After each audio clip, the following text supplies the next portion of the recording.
안녕하세요. 저는 현재 서울에 살고 있고 결혼 1년 차가 된 신혼인 여자입니다. 인생을 살다 보면 별의별 일을 다 겪는다곤 하지만 작년 명절에 어이없는 상황을 경험해서 사연을 신청하게 되었습니다. 올해가 얼마 남지 않다 보니 다음에 다가올 명절이 벌써부터 기대가 되는데요. 그 이유는 제 밑으로 두 동서가 있는데 먼저 결혼 생활을 시작하고 있었어요. 그리고 둘 다 로펌 변호사로 활동을 하고 있는 중이죠. 둘째 동서가 먼저 둘째 시동생과 결혼을 했고, 둘째 동서의 소개로 막내 시동생과도 결혼으로까지 이어지면서 두 동서의 사이는 더 돈독해지게 된 것 같아요. 남편과 결혼 전에 두 동서가 같은 대학 선후배 사이로 상당히 오랜 기간 친밀한 관계를 유지해 왔었다고 들었어요. 그래서 그런지 처음 남편과 결혼을 하기 위해 시댁에 인사를 드리러 갔을 때 두 동서가 서로 가까이 붙어 있는 모습을 확인할 수가 있었어요. 그런데 저를 바라보는 시선들이 약간 경계하는 것 같은 느낌이 들더라고요. 그런 눈빛들이 크게 신경이 쓰인 건 아니었는데 남편과 결혼을 하고 나서부터 두 동서의 행동들이 제 심기를 불편하게 만들었습니다. 서로 잘 지내면 좋겠지만 제가 시댁 집안의 큰 며느리로 들어오면서부터 두 동서들은 저에 대한 불만이 상당히 많았어요. 자신들이 그동안 만들어온 체계가 저로 인해 깨지게 되는 것처럼 느끼고 있는 듯 보였습니다. 두 동서들과 결혼 초부터 안 좋은 관계를 만들고 싶지 않아 최대한 친근하게 다가가려고 저 나름대로 노력을 했어요. 그런데 두 동서들과 친해지는 건 상당히 어려웠습니다. 일부러 대놓고 거리를 두면서 시댁에서 일상 대화하는 거 외엔 개인적인 말은 일절하지 않았어요. 이런 관계가 오래 지속이 되다 보면 서로에게 더 안 좋은 감정만 생기게 될까봐 최대한 빠른 시일 내에 두 동서들과의 벽을 허물기 위해 좀 더 적극적으로 노력을 했는데 이런 제가 두 동서들에게는 부담으로 다가왔는지 미간을 찌푸리면서 온몸으로 저를 거부하는 모습을 보여줬어요. 형님이 저희와 가까워지고 싶어 하는 건 알겠는데요. 굳이 그렇게 할 필요 없어요. 저희는 형님과 딱히 가까워지고 싶지 않거든요. 아버님 댁에 오면 그냥 조용히 할 일만 하고 돌아가세요. 아주버님이 우리 식구들 중에 제일 학벌도 떨어지고 능력이 없어서 본인 기준에 맞는 형님을 선택한 것 같은데 이 집 며느리로 들어오는 게 형님한테 어울린다고 생각하는 건 아니죠? 제가 형님이었으면 결혼 포기했을 것 같은데 아무리 눈치가 없어도 그렇지. 저희가 대놓고 싫어하는 티를 냈는데도 형님은 끝까지 아주버님과의 결혼을 강행하더라고요.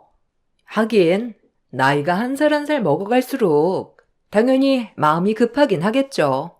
더 늦었다간 평생 노처녀로 살아갈 테니까요. 형님 입장 충분히 이해는 되지만 형님이 들어오기 전에는 집안 분위기도 상당히 좋았는데 형님이 새 식구로 들어오면서부터 모든 게 불편해져서 표정 관리가 잘 안 돼요. 사람은 수더분해 보이는데 머리는 든 게 없을 것 같아 집안의 격을 떨어뜨리는 것 같아서 그냥 다가오지 않았으면 좋겠어요. 큰 아주버님 하나도 감당이 힘든데 똑같은 사람이 한 명 더 들어왔으니 속 터지는 건 당연한 거죠.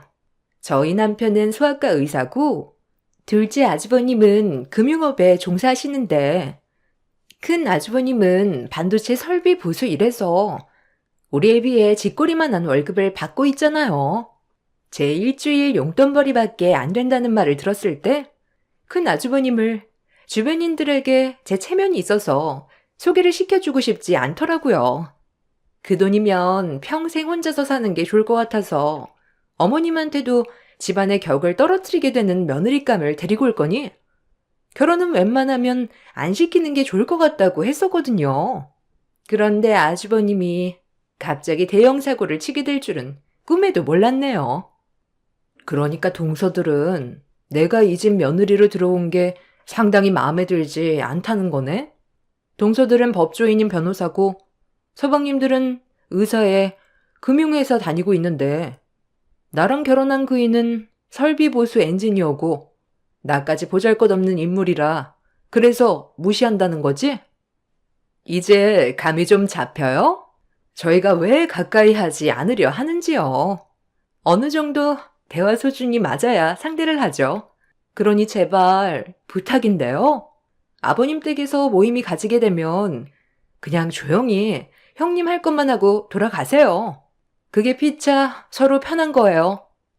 내가 이래서 법을 다루는 사람들을 그리 좋아하지 않아. 사자 직업을 가지고 있는 사람들 보면 지들이 뭐 좀 되는 인물인 줄 안다니까. 모두가 다 그런 건 아닐 테니 동서들은 다를 줄 알았는데 그건 내 생각이었네. 처음에는 두 동서들과 최대한 좋게 대화를 이끌어가고 싶었지만 법을 다루는 사람들이 윗사람을 대하는 행실이 너무 실망스러워서 저도 모르게 목소리 톤이 높아졌고 두 동서들과 안 좋은 대화를 주고받게 되었습니다. 제가 처음 시댁에 인사를 왔을 때 느꼈던 감정 그대로 두 동서들의 성격은 너무 날카로웠어요. 그리고 말끝마다 저희 남편을 무시하는 말들을 하는데 제가 남편과 결혼하기 전에는 동서들이 남편을 얼마나 무시하면서 살아왔을지 안 봐도 눈에 훤했습니다. 다들 적지 않은 나이를 먹었으면 나이값을 해야 되는데 하는 짓들이 애들보다 못해서 따끔하게 문제를 지적했어요. 제 말이 동서들도 기분이 안 좋았는지 목소리가 높아지자 시모가 주방으로 들어와 중재를 해주셨어요. 동서들은 주방으로 들어온 시모를 보자마자 저에 대한 불만을 쉬지 않고 쏟아냈어요. 어머님, 제가 뭐라고 했어요? 이 결혼 무조건 아니라고 했었죠? 제가 사람을 한두 명 만나는 것도 아니고 딱 보면 질이 좋은 사람인지 아닌지 단번에 알 수 있다고 했잖아요. 그래서 어머님이 며느리로 받아준다면 집안에 불화가 생기게 될 거라고 했는데 지금 보세요. 제 말이 딱 들어맞잖아요. 저도 형님으로 인정을 못하겠어요. 어느 정도 유식해야 대우를 해주지. 말귀도 못 알아듣는 무식쟁이를 제가 형님으로 받아줄 이유는 없죠. 그럼 나랑 너희 시아버지가 생각 없이 허락을 했다는 거니? 너희들이 얘기하는 걸 들어보면 그네를 며느리로 들인 게 잘못이라는 건데 이 결정을 누가 내렸니? 니들이 마음에 들지 않는다고 나까지 큰 며느리에게 안 좋은 감정을 만들 필요 있어? 내가 봤을 때 니들이 더 덜 떨어진 것 같은데 암만 법지식이 많으면 뭐해. 인성이 글러먹었는데 최근에 우리 집에서 몇 번 식사 모임을 가지는 동안 내가 유심히 지켜봐오면서 느낀 건 니들이 큰 며느리보다 지식적으로 배운 게 많다고. 은근히 무시하고 뭘 물어봐도 대답도 잘 안 하더라. 니들이 새로 들어온 큰 며느리를 대놓고 무시를 하는데 그럼 뒤에서 내가 안 볼 때 내 욕도 엄청 많이 하겠네. 아니, 무슨 말을 그렇게 하세요. 저희가 왜 어머님을 무시하는 말을 하겠어요. 며느리로 들어온 이후부터 지금까지 어머님 험담한 적 단 한 번도 없었어요. 네가 했는지 안 했는지 내가 두 눈으로 본 것도 아닌데 어떻게 믿을 수가 있겠니? 배운 사람일수록 행실을 조심해야 되는 거야. 한국 땅덩어리가 얼마나 좁은지 너희들도 잘 알고 있지? 한 달이 건너면 다 아는 사람들이야. 지금은 니들이 잘 나가고 부족함 없이 살아가고 있으니까 오만함이 생길 수는 있겠지. 하지만 언제 어디에서 예기치 못한 상황에 도움이 필요할 수도 있는 상황이 생길 수도 있는 거다. 그때 니들이 생각 없이 저지른 사소한 행동들이 걸림돌이 될 수도 있다는 거 꼭 명심하거라. 시모가 목소리를 높이자 가족들 모두 주방으로 들어왔고 더 커질 뻔했던 상황은 그렇게 정리가 되었습니다. 시모가 동서들 편에 서서 얘기해 주는 게 아닌 중립 위치에서 잘잘못을 따지고 들어가자 동서들은 그런 시모의 모습을 보고 기분이 많이 상했는지 표정 관리가 되지 않고 있었지만 저는 시모의 말이 100번 맞는다고 생각했어요. 지금은 잘 나가는 듯 보여도 나중에 예기치 못한 상황에서 자신이 무시했던 사람에게 도움을 받게 되는 일이 있을 수도 있기 때문에 항상 겸손해야 된다는 걸 동서들에게 알려줬는데도 시모의 말에 불만만 가득했던 동서들은 그날 이후부터 시댁에 모임이 있을 때면 핑계를 대고 오지 않았어요. 동서둘 다 똑같은 행동을 보이게 되자 시모는 심기가 많이 불편해지셨는지 얼마 뒤 다가온 추석 명절 때 동서들의 잘못된 행실을 바로잡기 위해 엄청난 결정을 하셨습니다. 어머님, 이게 다 뭐예요? 저희 보고 이 많은 걸 다 하라고요? 매번 명절 때마다 먹을 만큼만 했지. 이러게까지 하진 않았었는데 무슨 이유라도 있는 거예요? 이번에 불의한 이웃을 돕기로 마을 사람들과 한뜻을 모아 음식을 준비하기로 했으니 너희들도 좋은 일에 같이 동참해야 되지 않겠니? 명절 때마다 가족들이 없어서 혼자 외롭게 지내시는 독거노인분들을 위해 직접 음식을 준비해서 찾아뵙기로 했으니 너희들도 좋은 마음으로 음식에 신경 좀 써주면 좋겠구나. 뭐라고요? 아니 어머님, 저희가 지금 한가해서 명절날 시간 빼고 온 줄 아세요? 오늘도 올까 말까 고민하다가 한동안 찾아뵙지 못해서 어쩔 수 없이 시간 쪼개서 온 거라고요. 저는 어머님이 준비해 주신 음식을 맛있게 먹고 돌아갈 생각이었지. 불우이웃을 돕기 위해 음식을 만들려고 온 게 아니에요. 동서 말이 맞아요. 저희가 언제 명절 음식 준비한 적 있었어요? 저희가 오기 전에 어머님이 전부 다 준비해 주셨잖아요. 그런데 갑자기 왜 안 하던 행동을 하실까? 어머님이 이러시는 거 적응도 안 되지만 다른 사람 보는 것 같아 기분이 별로 안 좋아요. 그냥 저희 친정으로 돌아갈게요. 가족 모두가 붙어서 하기로 했는데 니들만 빠지겠다고? 그동안 오냐오냐 해줬더니 시애미 말을 아주 개똥으로 듣는구나. 당장 옷 갈아입고 나오지 못해. 엄마, 잠깐만요. 이럴 계획이었으면 저희한테 먼저 얘기 좀 해주지 그랬어요. 저희가 간단하게 식사만 하고 돌아갈 생각이었는데 갑자기 음식을 준비하라고 하니까 얼마나 당황스럽겠어요. 야무진 형수님 계시는데 혼자서 하시라고 하고 저희는 그만 돌아가 볼게요. 어차피 당장 먹을 음식도 없는 거잖아요. 내가 분명히 여기 있는 음식들 전부 다 같이 만들어서 불의한 이웃을 돕기로 했다고 했을 텐데 지금 장난하는 걸로 보이니? 2번 얘기하게 하지 말고 시간 없으니까 서둘러 음식 준비해라.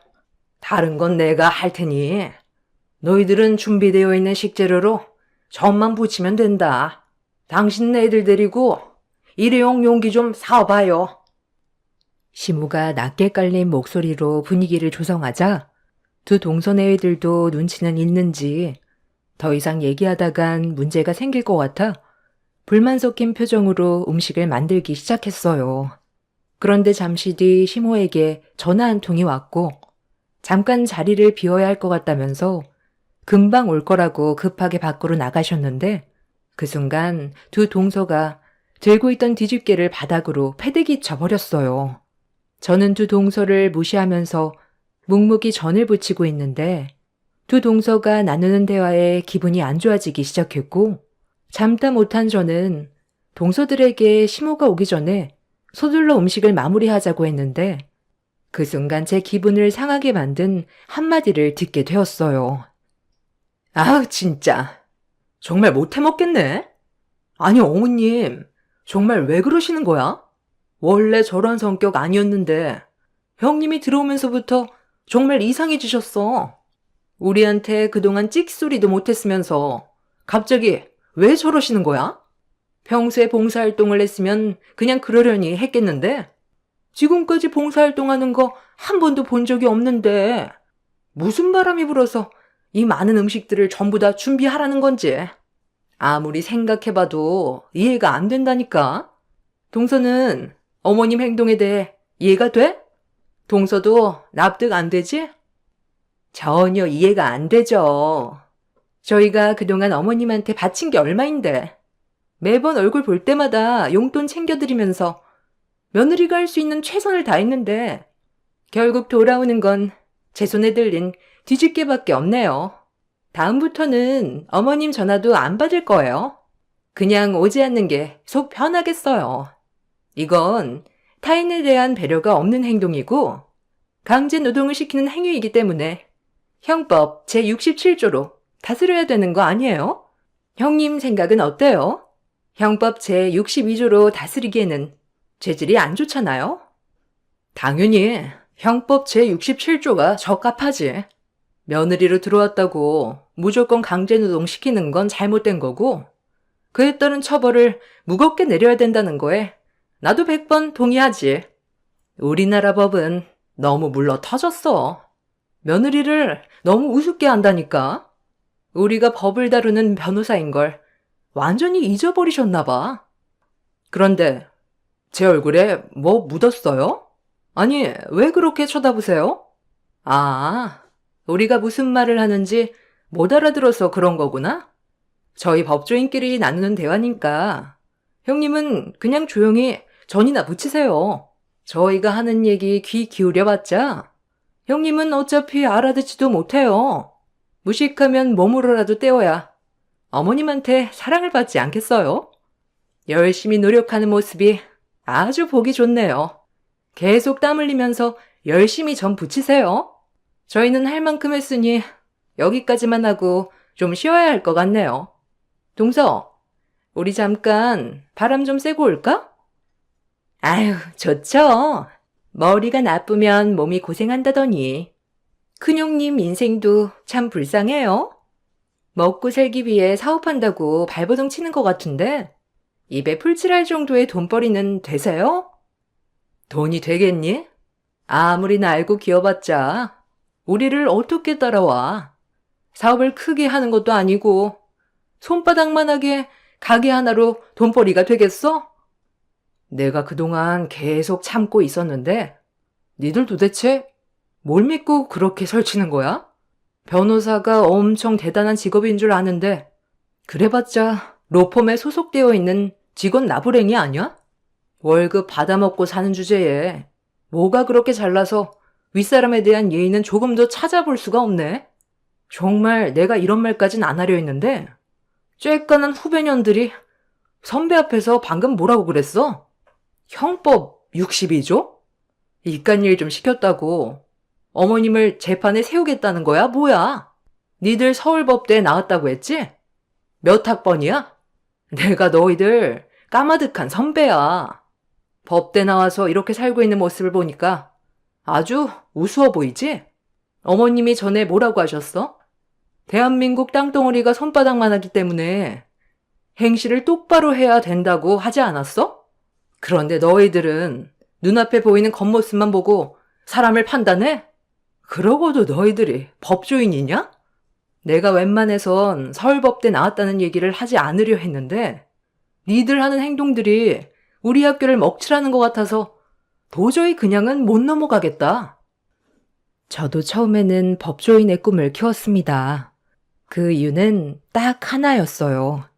변호사가 돼서 대형 로펌에 들어가 많은 돈을 벌고 싶었고 남들의 부러움의 대상이 되고 싶었습니다.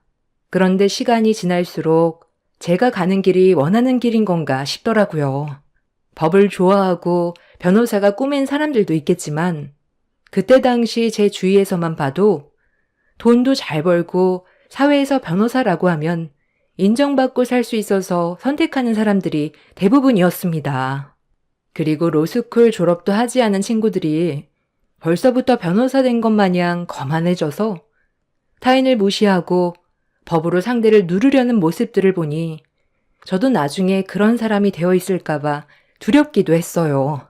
배우면 배울수록 저와는 맞지 않는다는 걸 느끼게 되었고 돈이 되지 않아도 하고 싶은 일을 하면서 사는 게 좋을 것 같아 대학을 졸업 후 큰 결정을 하게 되었고 가족들 모두 제가 법조인이 되지 않겠다고 하자 난리가 났었죠.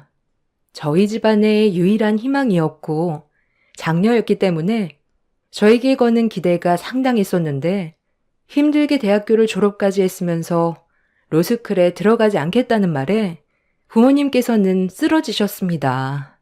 하지만 저는 가족이 원하는 삶을 살기보단 제가 원하는 삶을 살고 싶었어요.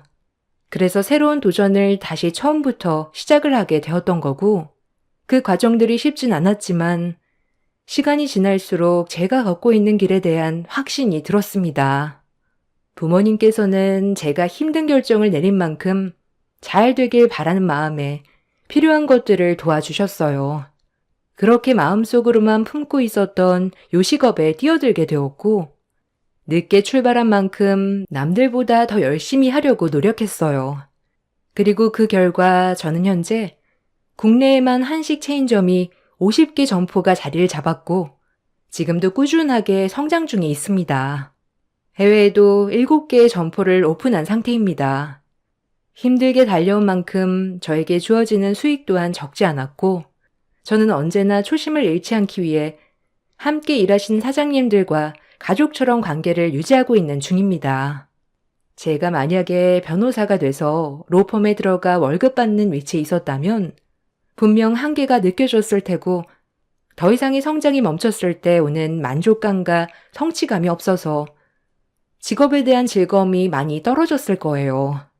주어진 환경을 통해 사람이 변화된다고 하는데, 힘든 결정이었던 만큼 저와 동행하신 사장님들께 제가 덜 가져가고 더 드릴 정도로 항상 변치 않는 좋은 마음을 유지하기 위해 노력해오며 살아왔었습니다. 그런데 한참 어린 후배들이 법을 다루는 사람이면 그만한 품격을 갖추고 살아야 되는데, 같은 대학을 나왔다는 게 창피할 만큼 두 동서들의 실망스러운 행동에 너무 화가 났어요. 제가 같은 대학교 선배라는 증거를 대자 당황한 두 동서들은 사색이 된 얼굴로 저에게 자신들이 저지른 실수에 대해 수습하려고 진땀을 빼기 시작했어요. 어머, 큰형님, 왜 진작에 얘기하지 않으셨어요? 미리 말씀을 해주셨더라면 저희가 형님을 무시하지 않았을 텐데, 방금 말실수한 거 어머님한테 얘기하지 않을 거죠? 이건 형님 탓도 있는 거 아시죠? 식당 몇 개 운영한다고 해서 배운 게 없으니까 장사로 먹고 사는 줄 알았지. 저희랑 같은 대학에 나왔다고 누가 생각이나 했겠어요? 내가 굳이 말을 할 필요 있나? 그리고 내가 동서들과 같은 대학에 나왔다고 얘기하면 나를 대하는 행실들이 전부 다 진심이었겠어? 분명 가식적인 부분들이 있었겠지. 나는 동서들과 진심으로 가족이 되고 싶었던 것뿐이야. 그런데 학교 후배인 니들이 보인 행동은 정말 선배로서 너무 실망스럽고 내가 다 부끄러울 정도였어. 상대방이 법에 대해서 모를 수도 있다고 쳐. 하지만 못 알아듣는다고 몇 조 몇 항 얘기하면서 상대방을 무시하는데 어떻게 법조인이라고 할 수가 있어? 어머님이 왜 우리한테 이런 일을 시키셨는지 생각은 해봤어? 왜 이렇게 많은 음식들을 만들라고 하신 것 같아? 좋은 일도 하고 우리 관계가 좋은 관계로 발전될 수 있게 많은 대화를 나누라고 자리를 마련해 주신 거 아니겠어? 지금 시간이 한참 지났는데도 가족들 전부 안 들어오고 있잖아. 우리가 충분히 대화로 풀어갈 수 있게 자리를 만들어준 건데, 방금 동서들은 어머님이 강제로 노동을 시켰다고 불만을 가지면서 형법 제67조에 대해 거론했지? 어머님이 전 좀 붙이라고 한 게 재판감이니? 아무리 불만이 있더라도 어떻게 어머님이 징역살이를 해야 된다는 말을 할 수가 있어?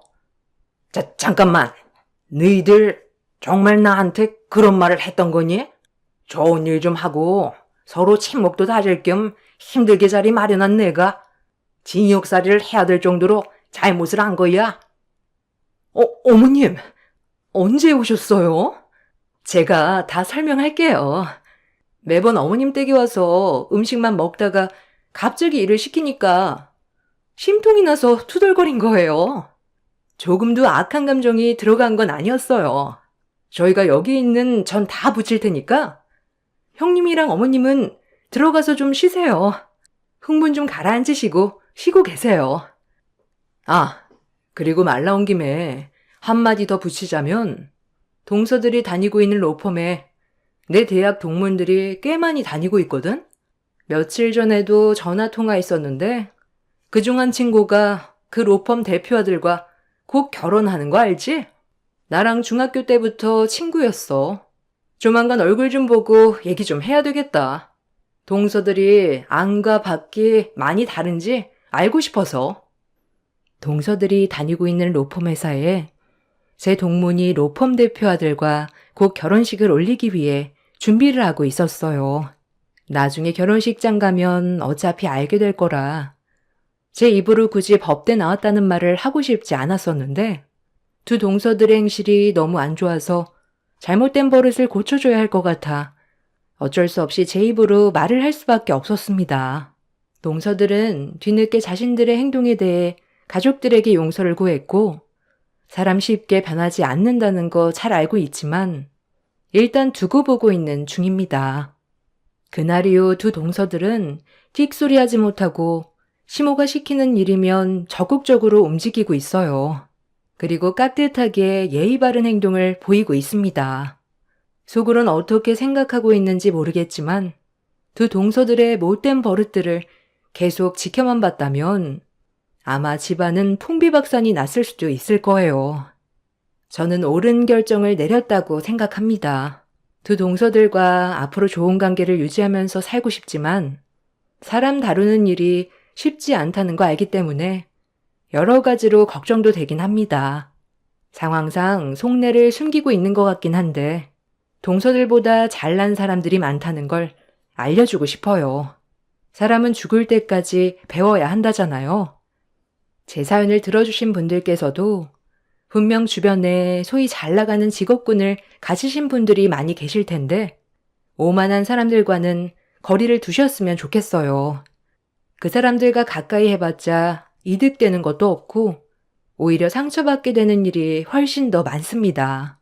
제 사연 들어주신 분들 날씨가 많이 추워졌는데 건강 유의하시고 오늘 하루도 힘내시길 바랍니다. 감사합니다. 안녕하세요. 저는 딸아이를 키우고 있는 50대입니다. 많은 분들의 얘기를 들으면서 정말 다양한 사람들이 살고 있구나를 알게 되었어요. 사실 50대가 되기까지 수많은 사람들을 만나왔지만 저 사람 왜 저럴까 생각을 했었던 사람은 몇 되지 않을 정도로 전 인복이 좋은 사람인 것 같아요. 그렇지만 제 인생에 있어서 잊을 수 없는 한 사람이 있는데요. 바로 제 형님이랍니다. 그 사람의 얘기를 들려드릴까 싶어 이렇게 사연을 써보게 되었어요. 제 시댁 식구들은 모진 곳 없이 순둥순둥한 분들이세요. 시부모님도 20여 년의 세월 동안 한 번도 제 마음에 상처를 주신 적도 시집살이를 하려고 하신 적도 없으실 정도로 좋으신 분들이시죠. 남편에게는 형이 한 명 있는데 아주버님은 공부를 정말 잘하셨어요. 그래서 대학에서 박사과정까지 밟으셨고 저희가 결혼한 지 5년 후쯤에 결혼을 하셨습니다. 형님은 아주버님과 나이 차이가 꽤 있었는데요. 저보다도 나이가 4살 적었어요. 그렇지만 전 당연히 형님 대접을 하려고 했죠. 근데 형님은 저와 비슷한 생각은 아니셨던 것 같아요. 시집 오고 나서 형님은 앞뒤 상관없이 저에게 반말을 하셨고 자신은 대우를 해주길 원한다고 직접적으로 얘기를 하셨죠. 제 길을 잡으려고 했던 것인지 형님 댁에 부르셨는데 가보니 형님 친구분들이 같이 계시더라고요. 내가 형님이니까 말 놓을게. 괜찮지? 애들아, 여기는 내가 말했지? 나보다 나이 많은 동서 있다고. 인사해 동서. 여기는 내 친구들. 동서, 나보다 아무리 시집을 5년 빨리 왔다고 하더라도 원래 이런 건 나이 순이 아니라 학렬 순이잖아. 그치? 내가 윗사람이니까 나는 말 놓아도 동서는 나한테 편하게 하면 안 되는 거지 뭐. 기본적으로 알고 있을 테고 어머님께서는 동서한테 이것저것 많이 배우라고 하는데 솔직히 우리 나이도 있는데 굳이 뭐 배울 건 없다고 생각해. 난 나이 많다고 해서 예의 안 차리는 애들 딱 질색이거든. 아, 네. 안 그래도 어머님도 그 말씀을 하셨어요. 제가 나이가 많지만 어쨌든 형님이시니까 형님 대우를 해달라고. 저도 마찬가지로 그런 생각 가지고 있으니 걱정하지 마세요. 근데 손님이 계시면 말씀을 해주시지. 다음에 올 걸 그랬네요. 집에 손님이 계실 줄은 몰랐어요. 이거 어머님께서 형님이랑 나눠 먹으라고 주신 과일인데 온 김에 가지고 왔어요. 동서는 일찍 결혼했으니까 칼질도 잘할 거 아니야? 나는 이제 막 결혼해서 이런 거 잘 못 자르는데 우리 친구들도 과일 좋아해서 말이야. 그래서 말인데 동서가 가서 과일 좀 내와 줄 수 있어? 이 정도는 해줄 수 있지? 과일이랑 저기 찻장에 보면 차도 있는데 차도 우려가지고 같이 가져와 줘. 우리는 거실에서 얘기 좀 하고 있을 테니까. 그 과일 하나만 자르지 말고 여러 개 골고루 해서 잘라줘. 네? 아니 형님, 저는 형님이 집에 좀 와달라고 해서 급한 일인 줄 알았어요. 친구분들도 계시니 저는 가볼게요. 제가 여기서 과일 깎고 그런 건 아닌 것 같아서. 저도 잠깐 시간 내서 나온 거라서 그냥 가봐야 할 것 같아요. 과일 여기 놔둘게요. 형님 친구들이 있는 자리에서 저보고 과일과 차를 내오라고 시키는 형님이 너무나 당황스러워서 과일을 두고 나가려고 하자 그 뒤에서 들려오는 소리가 정말로 모욕적이었죠. 형님 친구들은 나이만 많지 별거 없는 것 같다며 형님이 제대로 잡겠다면서 저를 향해 비웃었어요. 남편에게 이 사실을 털어놓자 남편은 나이도 어린데 결혼 생활도 이제 시작했으니 길을 잡으려고 하는 것 같다며 저를 달래주었습니다. 그 다음부터는 따로 볼 일이 없었고 형님도 저를 혼자 불러내지 않으셨죠. 이후 전 임신을 해 딸을 낳게 되었어요. 출산을 하면서 가다출혈로 인해서 전 생사를 오가게 되었고 다행히 살게 되었어요. 그렇지만 깨어나고 나서도 몸 건강이 급속도로 나빠졌고 1년 동안은 아이 육아하는 것도 힘들 정도였습니다. 남편과 시댁 식구들 모두 걱정이 한가득이었고 1년여 동안 시댁 식구들을 따로 보지 못했어요. 시부모님께서도 괜히 제가 신경 쓰일까 싶어서 집에 오지 않으시고 아이만 시댁에서 데리고 가서 봐주셨죠.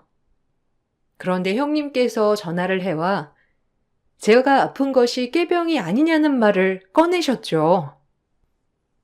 동서, 아무리 아파도 며느리라면 며느리 도리는 제대로 해야 하는 거 아니야? 나 있다고 이렇게 아무것도 안 하고 다 놓아버리면 어쩌자는 건데. 나 이거 나만 오길 벼르고 있었다고 생각할 수밖에 없네. 출산하고 몸조리 하는 거라 생각해도 1년은 너무한 거 아니야? 동서, 진짜 아픈 거 맞아? 뭐 병원에서 진단이라도 받은 거 있으면 나 좀 보여줘. 나 진짜 못 믿겨서 그래. 출산하고 기력이 약해진 걸 어떻게 병원에서 진단받아서 드리나요? 형님도 이제 저희 시댁 다 파악하셨겠지만 시부모님 저희한테 뭐 한 번 시킨 적도 없으시고 명절에도 어머님이 알아서 다 해두셔서 저희 할 것도 없다는 거 알잖아요. 출산하면서 출혈이 심했고 죽다 살아났어요. 그것 때문에 좀 길게 쉬게 되었는데 제가 몸 나아지면 그때 봬요. 내 주변에서도 동서처럼 출산하면서 과다출혈 있었던 애가 있는데 걔는 멀쩡하던데? 지금 멀쩡히 회사도 다니고 잘 지내는데 동서만 그러고 있는 게 너무 이해가 안 돼서 그래. 동서 솔직히 말해봐. 지금 괜찮은데 그냥 쇼하는 거 아니야? 솔직히 시부모님이며 도련님이며 거기다가 우리 남편까지 죄다 동서 어떻게 될까봐 걱정하면서 지켜보는데 동서 주목받으려고 그러는 거 아니냐고. 네? 형님. 아무리 그래도 사람 목숨 가지고 거짓말하는 사람이 어디 있어요. 형님 제일 속상한 건 저예요. 아이도 제대로 못 돌보고 집안일도 제대로 못하고 거기다가 몸도 제 맘대로 따르지 않는데 이렇게 전화하셔서 사람 속 뒤집어 놓으셔야 되겠어요? 형님이 뭐 때문에 기분이 나쁘신진 모르겠지만 저 거짓말로 아픈 거 아니고 내일 당장이라도 일어나서 전처럼 생활하고 싶거든요. 아니 뭐 아니면 아니라고 하면 되지. 왜 성질이야? 동서 성질낼 기운은 있는가 보네. 거봐. 동서 그거 다 꾀병이라니까. 동서 진짜 아프면 내가 이런 말 한다고 그렇게 화낼 수 있겠어? 화내는 거 보니까 안 아픈 거 맞네. 동서 애도 아니고 어떻게 그렇게 꾀병을 부려? 남들 다 출산하는데 동서만 너무 유난인 거 알아? 주변에서도 말해주고 싶은데 동서가 너무 아픈 척 해버리니까 다들 말 못하는 것 같아서 내가 해주는 거야. 동서, 눈치 챙겨. 죽을 뻔했던 제 앞에서 꾀병이 아니냐면서 비꼬는 형님의 목소리를 들으면서 전 경악을 금치 못했습니다. 남편은 이 사실을 알고서는 바로 형님을 찾아가 한바탕 했는데 형님은 그런 말 한 적 없다면서 제가 거짓말을 하고 있다고 울며불며 말했다고 하더라고요. 당시 몸 상태가 좋지 않았기 때문에 더 이상 대꾸를 하거나 대항하고 싶은 생각조차 못했죠. 제 몸 건강을 회복하는 것에 좀 더 집중을 해야 되겠다 생각을 하고 운동을 시작했고 점차 저는 건강을 되찾게 되었습니다. 제가 건강을 되찾을 때쯤 형님 역시 임신을 하셨고 출산을 하셨어요. 출산하고 나서 조카가 5개월쯤 되었을 때 처음 시댁 식구들과 다 같이 모여서 식사를 하게 되었는데 그 자리에서 형님은 너무 서운하다면서 펑펑 울며 하소연을 했습니다. 어머님, 아버님, 거기다가 도련님까지 진짜 너무하시네요. 저도 출산하고 몸도 좋지 않아서 애도 제대로 못 돌봤는데 어떻게 제 몸 걱정은 안 하세요? 동서 아플 때는 그렇게 매번 걱정만 하시더니 왜 저 출산한 거는 관심도 안 가지세요? 저는 장손 낳았잖아요. 제가 장손 낳았으면 제 걱정을 더 해주셔야 하는 거 아니에요? 저도 팔목이며 어깨며 다 아프고 힘든데 동서만 걱정하시고 이거 차별이잖아요. 아이고, 큰애야. 그런 게 아니라 둘째도 그렇지만 우리는 뒤에서 걱정만 했지 전화하거나 찾아가거나 그런 적은 없어. 괜히 찾아가면 더 스트레스 받고 힘들 수도 있으니까. 우리가 둘째 출산했을 때 너희들도 있는 자리에서 걱정을 좀 많이 했나 보구나. 미안하다. 근데 큰애 출산하고 나서도 우리 걱정 정말 많이 했단다. 서운한 거 있으면 풀거라. 아, 당신 왜 그래? 이러려고 여기 오자고 한 거야? 아, 내가 말했잖아. 당신은 참석 안 해도 된다고. 바닥바닥 우기면서 가겠다고 하더니만 이 말 하려고 여기까지 온 거야? 어머니, 아니에요. 어머니, 아버지 해주실 만큼 다 해주셨잖아요. 당신 내가 말했잖아. 우리 산후도우미 오시는 분, 그 돈 다 어머니 아버지가 주신 거라고. 3달이나 받아놓고서는 도대체 뭘 차별했다고 하는 거야? 오히려 재수 씨는 아무것도 안 받았어. 그만 말해. 아니, 내가 돈 받은 걸로 그래? 동서 아플 때는 시부모님이며 당신이며 걱정하면서 챙기려고 하잖아. 아니야? 나도 출산하고 힘든데 나한테 관심 갖는 사람도 없고 이게 뭔데? 동서는 이런 자리 참석도 안 하고 말도 안 했다며. 당신이 나한테 말한 거는 참석하라고 하는 거 아니야? 동서는 신경 하나도 안 쓰게 신경 써줬으면서 나는 왜 그렇게 안 해주냐고. 다른 사람들이 이거 들으면 다 나보고 서운하겠다고 해. 아, 왜 이렇게 철이 없어? 재수씨 죽다 살아난 거 당신도 알잖아. 그리고 재수씨랑 당신이랑 차별한 적 없어.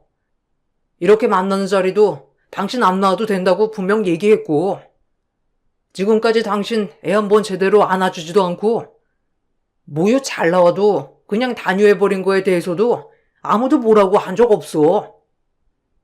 몸조리 하라고 했더니만 집에서 쉬지 않고 당신 친구 만나러 간다면서 한 달 후부터는 잘만 나갔잖아. 그래 놓고서는 애는 산후도우미한테 맡겨두고. 그런데 어떻게 가족들 다 모인 자리에서 그딴 말을 해? 다 같이 식사를 하는 자리에서 형님은 너무 서운하다며 하소연을 하셨어요. 그렇지만 그 말을 듣고서는 저희는 너무나 황당했죠. 출산 후 형님은 한 번도 아이를 제대로 본 적이 없었어요. 모두 산후도우미에게 맡겨놓고 놀러 다니기 바빴죠. 출산하고 모유도 많이 나왔지만 하기 싫다며 단유를 해버렸고, 낮에는 산후도우미가 와서 아이를 봐주고 저녁에는 퇴근한 아주버님이 봐야 한다며 자신은 육아에 전혀 참여하지 않았어요. 그 사실을 다 알고 있었던 저희는 형님이 시부모님께서 차별을 한다고 말을 꺼내는 것 자체가 황당했어요.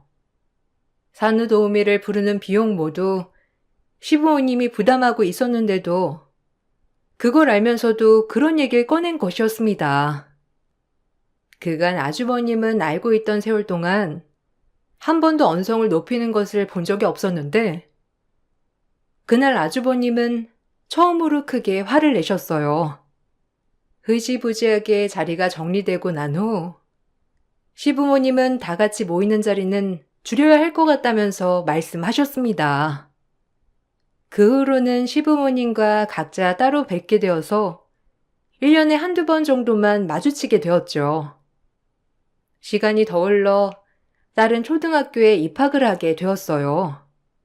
딸은 초등학교에 들어가기 전부터 영특하고 똘똘하다는 소리를 많이 들었는데 공부를 시작하니 각종 경시대회에서도 1등을 하기 시작했어요. 이 소식을 듣고서는 시부모님께서도 정말 기뻐하셨습니다.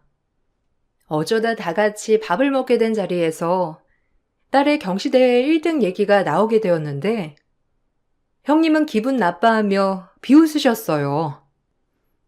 제가 딸이라서 이렇게 칭찬하는 게 아니라 주변에서도 다들 똘똘하다면서 칭찬을 많이 해주시더라고요. 저도 경시대회까지는 생각은 안 해봤는데 애가 어떻게 알았는지 선생님이랑 같이 신청해서 갔다 왔더라고요. 학원 한번 안 보내고서 이렇게 잘하는 애는 드물다면서 선생님께서 칭찬해 주셨어요. 저도 신기해요. 어떻게 이렇게 똑똑한 애가 제 뱃속에서 나왔는지. 동서, 집에서 막 애 구박하고 그러는 거 아니야? 이상하잖아. 따로 공부도 안 하는데 경시대회 1등이 웬 말이야.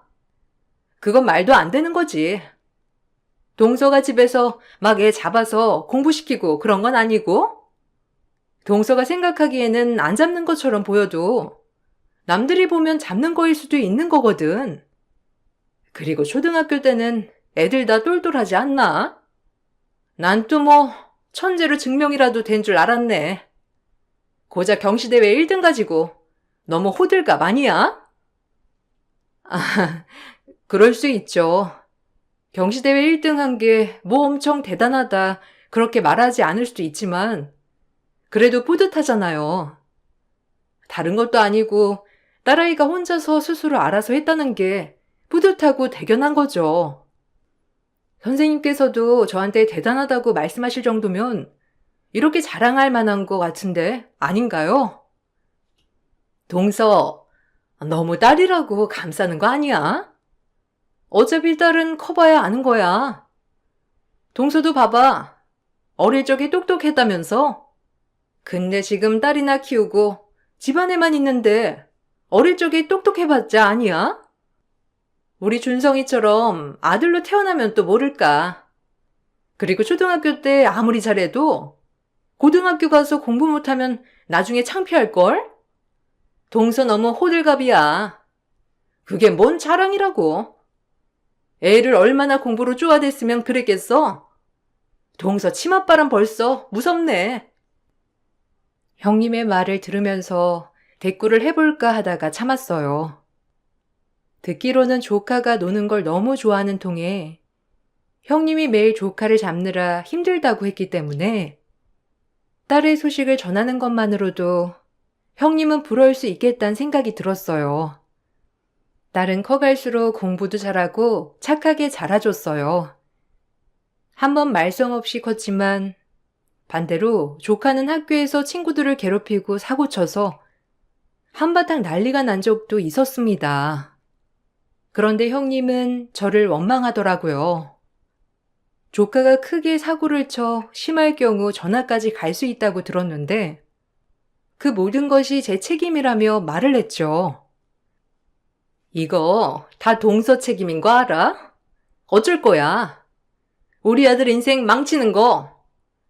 동서가 동서 딸 자랑만 안 했어도 우리 아들 저렇게 안 컸지. 동서가 계속 딸 공부 잘하고 똑똑하고 착하다 자랑하니까 주변에서 다들 은근 비교하고 아들 기죽이고 그래서 저렇게 크는 거잖아.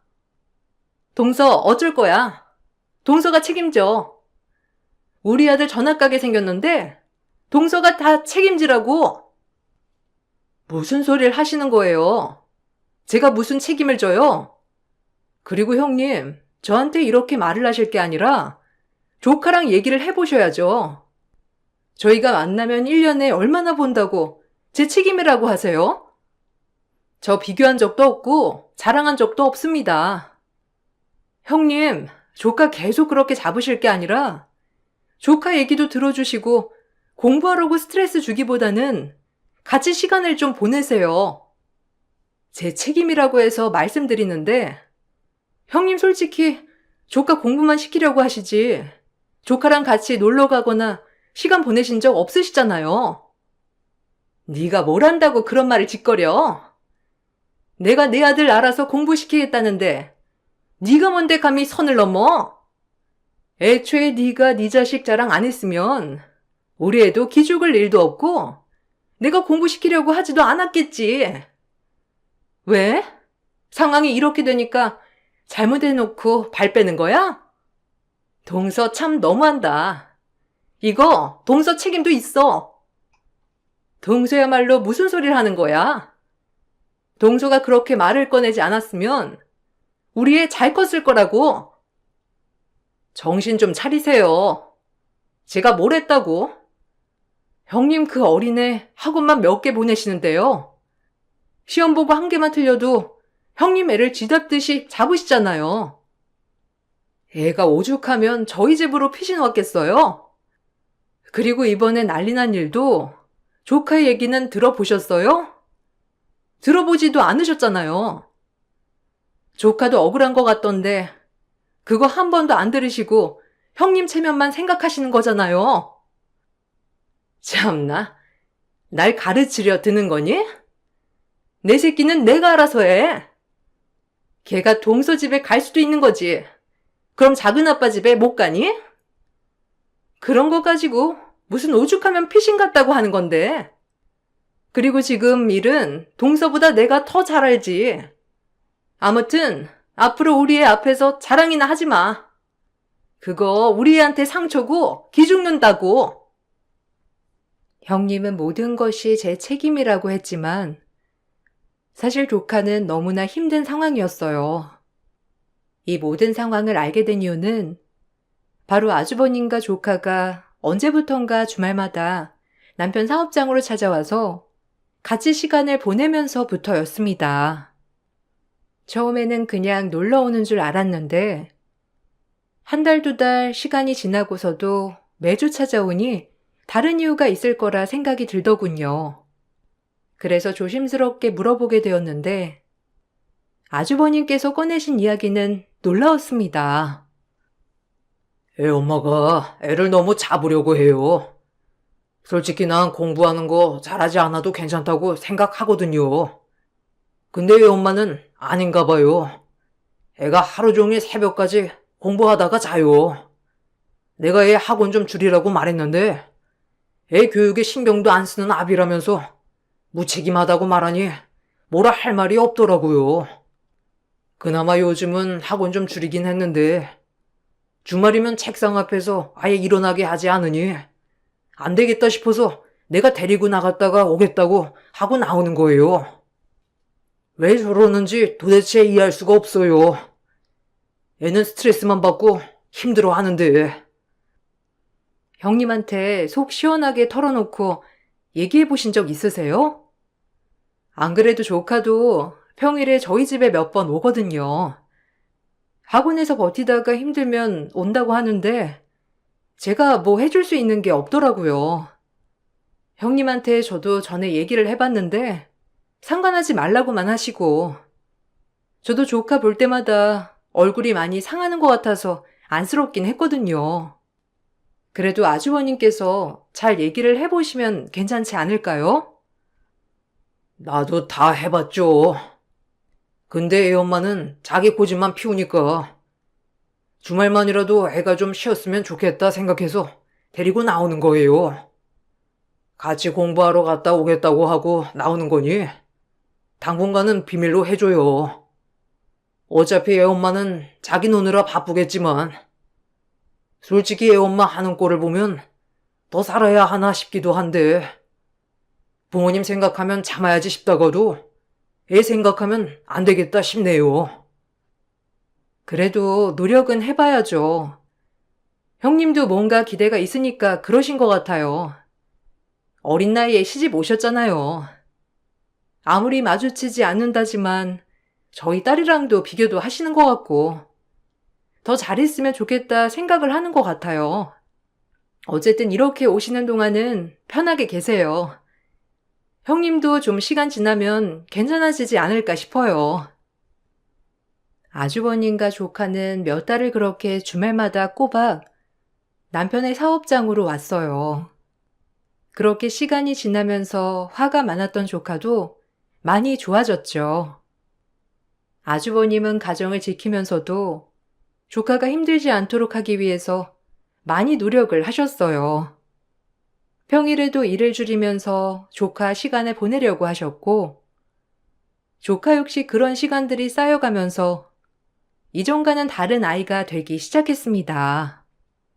그런데 우연히 그 사실을 알게 된 형님은 화가 잔뜩 나서 저에게 전화를 해 오셨어요.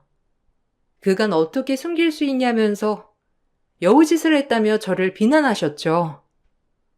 전 형님의 비난에 참으려고 했지만 그동안 힘들어하셨던 아주버님과 조카가 생각나 제 생각을 모두 말하게 되었습니다.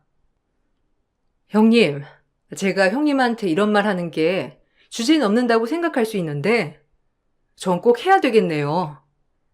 아무리 그래도 아직 어린애 그렇게 자정까지 학원 돌리고 쉬는 날 없이 공부만 시키는 건 전 아니라고 생각해요. 주말에도 일어나서는 자기 전까지 책상에서 못 움직이게 하셨다면서요. 그러면 애는 지쳐요. 학교에서도 공부하고 학원에서도 공부하는데 주말까지 쉴 틈 없이 그렇게 공부만 하면 애는 삐뚤어질 수밖에 없어요. 형님, 공부 잘하는 거 물론 중요하지만 아이들 건강하게 크는 것도 중요하잖아요. 이건 형님을 위해서도 필요해요. 동서, 좀 주제 넘는다는 생각은 안 해? 동서 근데 참 여우다. 난 이렇게 뒤에서 여우짓 하고 있을 줄이야 생각도 못했네. 다른 사람들 앞에서는 착한 척 연기하면서 꼬드기고 자기 편 만드니까 좋아? 동서 딸만 공부 잘하면 되니까 그딴 말 할 수 있는 거지. 동서 진짜 사람 잘 홀리네. 어떻게 우리 남편까지 홀려가지고 이딴 상황을 만들어? 참 대단하다. 예전부터 기분 나빴는데 도저히 안 되겠네. 형님, 제가 싸우자고 이런 말 하는 게 아니라요. 형님 공부도 중요한데 다른 건 더 중요해요. 형님, 애들 한순간에 크고 지금 크는 시간 다시는 안 돌아와요. 아주버님도 계속 얘기하신다면서요. 많이 스트레스를 받는 것 같아요. 아주버님도 그렇지만 조카도 마찬가지로요. 제가 안타까워서 말씀드리는 거예요. 형님도 한번 생각을 해보세요. 하루 종일 공부만 한다고 생각하면 답답하잖아요. 네가 뭔 상관이야. 내가 이렇게 시키건 저렇게 시키건 네가 뭔 상관인데 이렇게 말하는 거야? 내 가정이고 내 가족이야. 넌 네 식구나 챙겨. 어따 대고 주제넘게 이래라 저래라야? 동서는 괜찮겠지. 공부 잘하는 딸이 있으니까. 동서 딸이 공부 못했으면 그런 말 할 수나 있었겠어? 그거조차도 여우짓이라고는 생각 안 하나 봐. 남의 가정사에 참견하지 말고 네 가정이나 지켜. 말로 할 때 주제 넘지 말라고. 형님은 주변 사람들의 얘기를 전혀 들으려고 하지 않았습니다. 저 역시 안타까운 마음에 말을 했지만 형님은 주제넘는 일이라면서 화를 내셨죠. 그 이후로 조카와 아주버님은 저희 집을 오지 않았지만 형님은 여전히 조카를 자정까지 학원에 보내는 듯 했고 계속해 늘어나는 학원비 때문에 아주버님은 좋은 직장에 다니면서도 투잡을 뛰셨어요. 시간이 더 지나 딸은 공부를 정말 잘해서 인설 상위권 대학에 진학을 하게 되었습니다. 가해나 학원 한번 보내지 않았는데도 불구하고 딸 혼자서 스스로 공부하고 대학에 진학을 했어요. 그는 동안 짜증 한번 부린 적 없이 착하게 자라준 딸이 저는 너무나 고마웠어요. 그러던 딸이 대학에 들어가기 전에 등록금만이라도 벌어보고 싶다면서 가해를 시작했어요. 저는 그동안 고생한 게 있으니 푹 쉬기를 바랬지만 딸이 꼭 한 번이라도 조금이라도 보탬이 되고 싶다고 하니 전 무리하지 말고 해보라고 했죠. 그러던 중 형님께서 딸에게 가해를 맡기셨다는 걸 우연히 듣게 되었어요. 전 그 소식을 듣고 형님 댁으로 찾아가게 되었습니다. 마당을 지나 안쪽으로 가보니 충격적인 광경이 펼쳐지고 있었죠. 바로 형님이 돈봉투로 딸 뺨을 웃으며 때리고 있었어요. 그 앞에서 울며 머리를 조아리고 있는 딸이 있었습니다. 전 그 모습을 보고 뒤도 안 보고 뛰어들어 형님을 밀었어요. 야, 너 그 잘난 머리로 왜 우리 아들은 가해 못 시켜주겠다고 하는 건데? 너 진짜 웃기네? 애가 지 엄마 닮아가지고 돈 똑 올라가지고. 그래, 너 등록금 벌고 싶어? 그럼 돈값을 해야지. 너 우리 아들 1등 만들어줄 수 있니? 그거 아니면 나 너한테 돈 못 줘. 애 성적 오르는 거 보고 내가 돈 줄 거니까 그렇게 알아. 너네 엄마한테 이거 말하면 알지? 이게 뭐 하는 짓이야? 너 지금 뭐 하는 거야? 우리 딸 왜 때려? 이러려고 내 딸 가해하라고 불렀니? 진짜 뭐 하는 거야? 가해시키려고 했으면 애초에 나한테 말이라도 해야지. 그리고 성적 오르고 돈 주는 게 어디는 도둑놈 심보야? 됐고, 가해 안 시킬 거니까 그렇게 알아. 그리고 우리 딸 때린 거, 그거 내가 다 복수할 거야. 책임? 진짜 웃기고 있네. 그렇게 돈이 없어가지고 애 가해시키나 봐. 돈이 없었으면 나한테 말이라도 하지 그랬어. 이렇게 딸이 구걸해서 등록금 벌어야 되겠니? 그리고 좋은 대학 가면 뭐해? 애 못 가르치겠다고 하는 거 보면 실력도 없는 것 같구만. 이거 수능 본 거 좀 다시 확인해봐야 하는 거 아니야? 컨닝하거나 그런 거 아니냐고.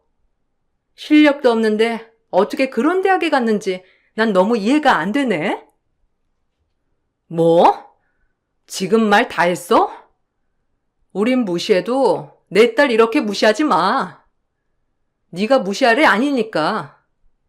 내가 지금까지 널 대우해 준 건 형님이라서 그런 거야. 근데 도저히 안 되겠다. 너 같은 인성이 무슨 형님이니? 어른이면 어른답게, 형님이면 형님답게 굴어야지. 유치하게 뒤에서 사람 괴롭히는 거 네 취미니? 내가 지금 상황 그냥 넘어갈 거라 생각해? 너 앞으로 있을 일 꿈에도 모르겠지만 앞으로 피눈물 흘릴 거라는 것만 알아둬. 아, 무서워서 어디 살겠나? 어디 할 거 다 해봐. 내가 눈물이나 한 방울 흘리나. 그래, 이렇게 나와야지. 매번 뒤에서 호박씩 가면서 앞에서는 순진한 척 형님 거리면서 사람들 홀리고 다니고. 내가 너 여우짓 하는 거 다 알고 있다고 했지? 네 애새끼도 마찬가지네. 돈 또 골라서 사촌한테 돈 받고서 가해해주겠다고 하는 거부터가 웃겼는데. 애나 엄마나. 얘, 넌 왜 질질 짜니? 너 내가 뭘 했다고 질질 짜냐고. 되지도 않는 깡패 짓거리 그만해. 뭘 믿고 이따위 짓 하는지 모르겠는데 네 눈에 눈물 한 방울 안 나오는지 앞으로 지켜보면 알겠지. 나중에 내 바짓가랑이 붙들고 미안하다고 질질 짜지나 마. 그렇게 참아왔던 분노가 터트려지고 말았습니다. 저에 대해서 비웃는 건 참을 수 있어도 제 딸을 건드리는 것은 용서할 수 없었어요. 이후 형님은 시부모님께 제가 반말하고 대들었다면서 저보다 나이가 어린 자신을 전부터 뒤에서는 무시하고 욕했다며 거짓말을 했더라고요. 시부모님은 확인을 하려고 가족들을 다 불렀고 형님은 그 자리에 참석하지 않았습니다. 전 그동안의 일을 다 말했어요. 딸과 조카 역시 당시의 일을 솔직하게 말을 했습니다. 모든 얘기를 듣고선 시부모님과 아주버님은 그동안 많이 참아왔다며 더 이상 참을 수 없다는 말을 하셨습니다. 전 얼마 전 조카 학원에서 들었던 얘기도 했어요. 그동안 형님은 온갖 학원에서 행패를 부리고 있었더라고요. 여러 학원을 옮기며 다녔었는데 아이 성적을 핑계로 학원비를 할인받거나 무료로 수강을 받는 진상짓을 했던 것이죠. 안 그래도 학원가에서는 이미 소문이 나서 더 이상 옮길 학원도 없을 거라며 조카를 데리러 갔다가 듣게 되었어요. 그러면서 전 아주버님께 받는 생활비에 대해서 의심을 해봐야 할 것 같다며 말씀을 드렸습니다.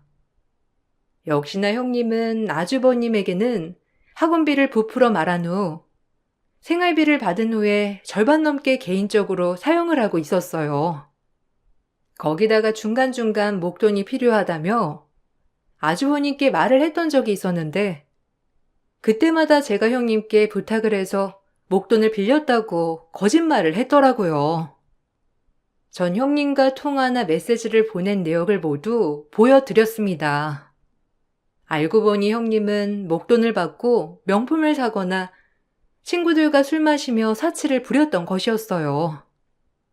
이 모든 사실이 들통나자 형님은 저를 찾아와 울며불며 자신을 도와달라고 했습니다.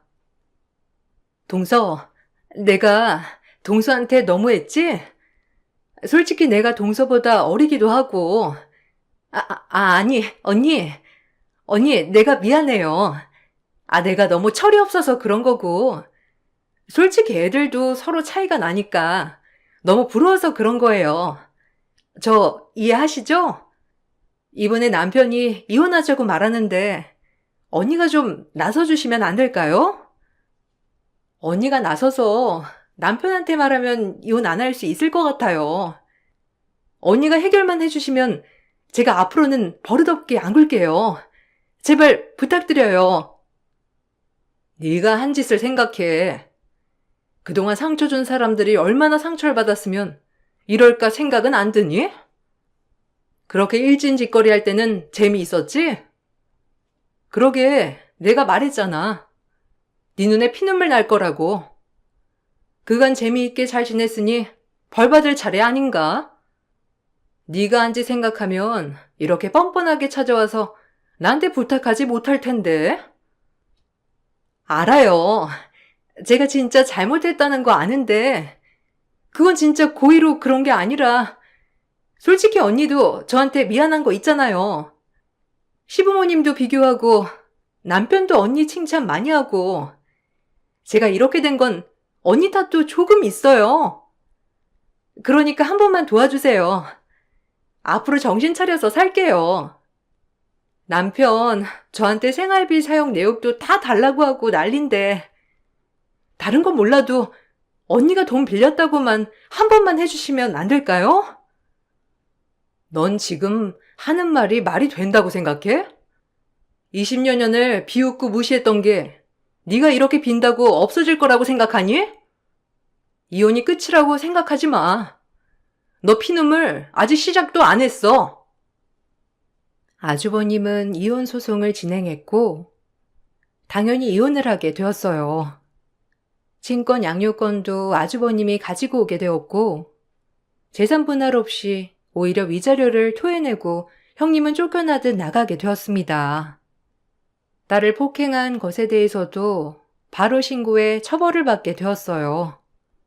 자신은 그런 적 없다면서 바득바득 우겼지만 집 내부에 있던 CCTV 영상을 아주버님을 통해 확보하고 신고하니 처벌을 받게 된 거죠.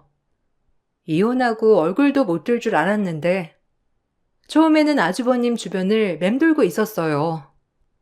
이대로는 안 되겠다 싶어서 저는 형님이 아르바이트를 하는 곳이라면 어디든지 찾아가기도 했습니다. 어떤 이유로 이혼을 했는지 아주버님이고 시부모님도 모두 주변에 말을 안 하시고 다니시니 형님은 주변에 저 때문에 이혼을 한 거라며 억울하다고 말을 하고 다니는 것 같더라고요. 그걸 알고선 전 형님이 일을 하는 곳에 찾아간 것이죠. 형님은 제가 찾아오는 것만으로도 안절부절하지 못했어요. 자신이 거짓말을 했다는 걸 알게 되면 그곳에서도 쫓겨날 수 있겠다 생각했겠죠.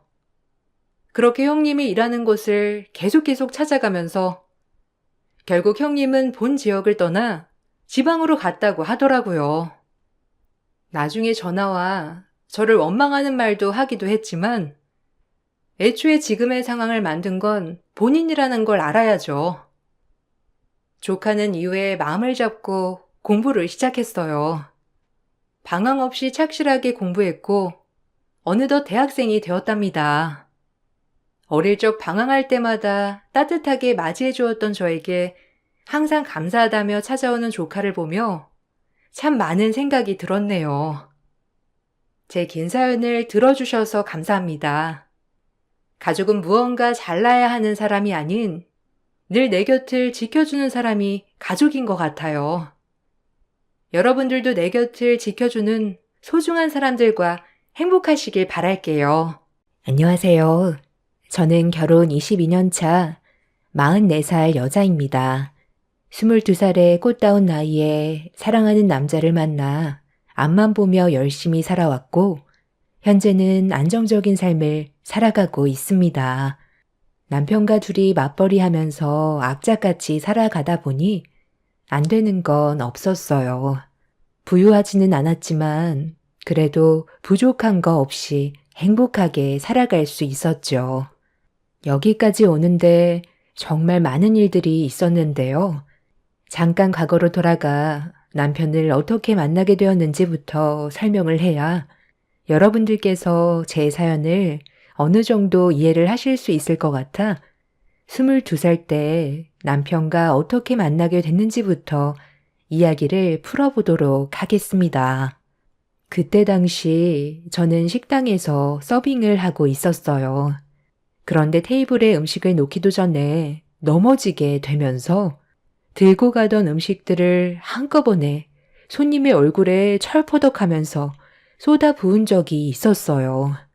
순간 식당은 침묵이 흘렀고 음식은 입에 대지도 못한 채 온몸이 음식으로 범벅이 돼 자리에서 벌떡 일어나 저에게 삿대질을 하면서 화를 냈었어요.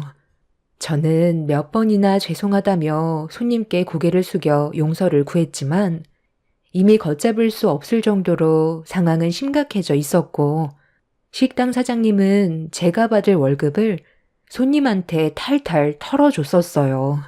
사장도 기분이 많이 안 좋았었는지 손님들이 보는 앞에서 큰 소리로 화를 냈었죠.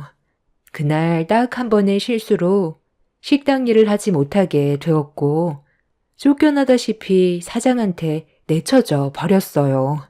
그런데 손해보상금을 받은 손님은 화가 덜 풀렸는지 저를 골목으로 끌고 가더니 정신적으로 너무 큰 충격을 받았다면서 그날 하루 일정을 전부 다 망쳤다고 같이 온 일행과 함께 무서운 눈빛으로 노려보고 있었습니다. 받은 돈으로는 많이 부족하다면서 더 큰 돈을 요구하고 있었어요. 분명 제가 잘못을 하긴 했었지만 사장이 저와 상의도 없이 제 월급 전부를 줘버린 뒤 내쳐지기까지 했는데 그걸로는 만족을 하지 못하고 있었습니다. 저를 벽에 밀친 남자는 더 큰 보상을 요구했었지만 끝까지 죄송하다며 남자를 뿌리치려 하자 화가 많이 났는지 저에게 손을 올리려 했었어요. 그리고 그때 남편이 저를 압박하고 있는 남자들을 불렀고 큰 싸움이 일어나려던 찰나 경찰차가 도착해 상황을 정리할 수가 있었습니다. 남자들은 나중에 마주치면 가만두지 않겠다는 경고의 한마디를 남기고 돌아갔었어요. 22년의 시간 동안 살아오면서 누군가 제 편을 들어준 사람은 그때 당시 남편이 처음이었습니다. 그런 모습이 제 눈에는 너무 멋져 보였고 저를 지켜줄 수 있는 사람 같아 보였어요. 그날 남편을 보자마자 첫눈에 반했던 거였습니다. 그날을 계기로 저희는 몇 번 더 만남을 가지면서 서로에 대해 진지해졌었는데 어느 날 자신의 과거에 대해 할 말이 있다면서 분위기를 심각하게 몰고 가더군요. 무슨 이유 때문인지 전혀 알지 못해 무방비 상태로 듣고 있었는데 그때 남편의 한마디에 카페에서 먹고 있던 음료를 뿜으면서 너무 놀라 자리에서 벌떡 일어나 버렸죠. 저보다 9살이나 많았던 남편한테 아이가 있다는 사실을 알게 된 거였어요. 10살이나 되는 여자아이가 있다는 한마디에 입을 다물지 못한 상태로 할 말을 잃어버려 멍하니 바라만 보고 있었습니다. 그때 당시 남편은 자신이 어떤 삶을 살아왔는지에 대해 설명을 해줬었고 그제서야 이해를 할 수 있었습니다. 10년 전 젊은 나이에 한 여자를 만나 혼인신고까지 했었는데 아이를 낳고 얼마 지나지 않아 갑자기 이혼 통보를 하면서 함께 살기 힘들 것 같다고 아이까지 떠넘기려는 이해할 수 없는 행동을 반복했다고 해요. 알고 보니 남편이 능력이 없어서 버는 돈이 생각했던 것보다 많이 적다는 거에 압박이 계속 생기게 되자 그런 삶을 살고 싶지 않다며 이혼을 강요했었고 떠나간 마음 붙잡아봤자 소용이 없을 것 같아 결국 놔줄 수밖에 없었다는 말을 듣게 되었죠. 남편은 저와 만나기 전에 백화점 붕괴 사고로 부모님을 한날 한시에 떠나보낸 적이 있었어요. 두 분이 함께 백화점에서 일자리를 구해 근무를 하게 되었는데 얼마 지나지 않아 백화점이 무너지는 대형 사고가 터지게 된 거였죠. 그때 당시 상당한 인명피해가 있었고 많은 분들께서 눈물을 흘렸던 걸 저도 기억을 하고 있습니다.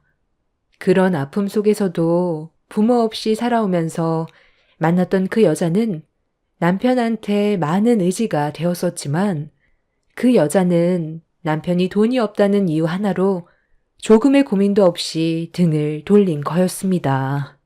그 여자는 부모님은 계셨지만 하도 사고를 많이 쳐서 두 손 두 발을 들었었고 인연까지 끊어버려 혼자서 살아왔던 것도 들을 수 있었어요.